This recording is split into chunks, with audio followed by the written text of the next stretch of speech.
सबको नमस्ते प्रणाम। मैं नीतू तिवारी आज आप लोगों को एकादशी पे तुलसी विवाह है और एकादशी भी है, तो आप लोगों को एक बहुत ही सुंदर विवाह गीत सुना रही हूँ। आइए सुनिए।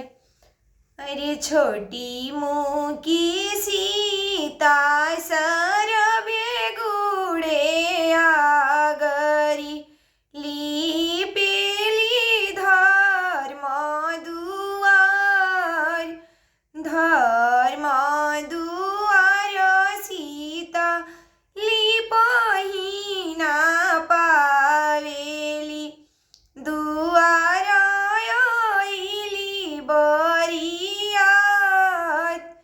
किया पति राखबी ईश्वर हो महादेव किया पति राखबी भगवान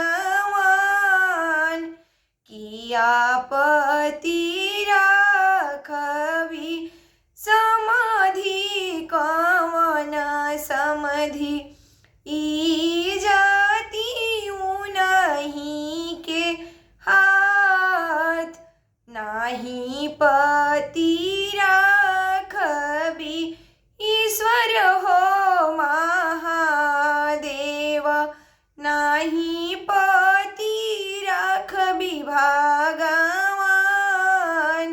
इहो पति राखबी समाधि दशरथ समधि